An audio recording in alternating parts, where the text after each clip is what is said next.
جماعة، ممكن أقول لكم حاجة؟ ممكن تدعوا لإخواتنا في غزة إن ربنا ينصرهم؟ ده رقم واحد في العملية. أحلى فرخة في مصر. تاكل عنده بقالك قد إيه؟ 10 سنين. ما شاء الله. يعني أحلى فرخة. احنا رحنا النهاردة جبنا لكم الخلطة السرية من عم ضياء، أحسن واحد بيعمل فراخ مشوية في حدايق القبة، وبيعمل توصيل لكل المناطق.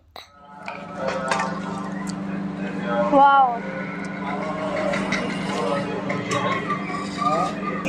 السلام عليكم ورحمة الله وبركاته. اللهم صل على سيدنا محمد وعلى أفضل خلق. النهارده جايلكم فيديو جديد. احنا النهارده في مطعم عم ضياء، هو بيعمل سجق وكفتة ولحمة. اوكي، طلبنا بقى حاجات كده تشكيل. طلبنا كفتة وسجق وحواوشي. اعتقد ان احنا طلبنا كل المحل. واو، عامل زي الثعبان. عارفين الثعبان يا جماعة؟ هو نفسه. وي وي وي وي وي. سجق جميل قوي. السجق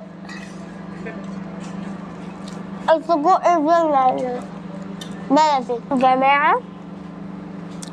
بصوا بصوا بصوا الحلاوة. بصوا بصوا بصوا.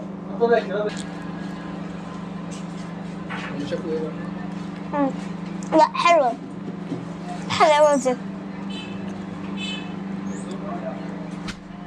والفراخ بيشيل منها العظم كله، ما بيكونش فيها ولا عظمية. أحلى فراخ تاكلها من عم ضياء.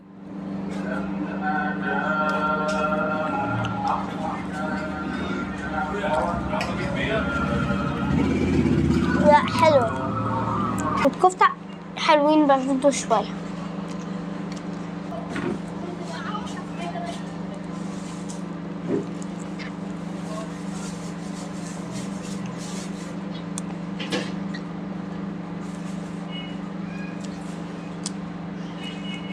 الحواوشي بقى يعني حلوين برضو شوية. هندوق سلطة.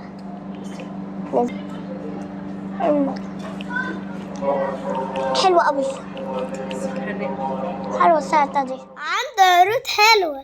بيعمل صينية ب300 جنيه، نص فرخة وربع كفتة وربع سجق ومعاه رغيف حواوشي. تعالوا جربوا. بجد الناس دي تستاهل الدعم، وابنه الشاب اللطيف الظريف اللي واقف معاه طول النهار بيساعده. بجد ربنا يبارك له. اسماعيل ضياء. أنت ابن الحاج ضياء؟ ابن الحاج ضياء. والدي فاتح هنا في المنطقة بقاله مثلا 38 سنة. ده سابع محل ليه في المنطقة هنا، كان فاتح كام محل جوه. وبعد كده جه فتح هنا من اول ال90 كده. العنوان 11 شارع حسن فرحات، متفرع من شارع الخليج الاميريه. من اي حته تنزل محطه ابو العلا او الجوف شارع بورسعيد، هتنزل هتسال على مشويات ضياء. الحمد لله المحل يعني اسمه معروف. رقم تليفون الحاج 0100 5151 954. هو في صفحه عندنا على فيسبوك اسمها مشويات ضياء. كان طبعا هو المحل كان اسمه زمان كبج ضياء. هو كان زمان الموضوع مشهور بالكباب والكفته اكتر. حاليا بقى الفراخ. يعني مثلا من 2003 كده ولا حاجه واحنا مشهورين بالفراخ. هو الكفته، السجق، الحواوشي، كل الحاجات احنا اللي بنعملها بنفسنا. احنا هنا بنهتم بان احنا الحاجه تطلع كويسه، دي اهم حاجه. دي أهم حاجة صراحة. اللي هي دي اهم حاجه، ان الطعم يبقى كويس. مش مهم كميه البيع، بس المهم يبقى هو الزبون واثق فيك وفي المنتج بتاعك، وان انت بتطلع حاجه نظيفه.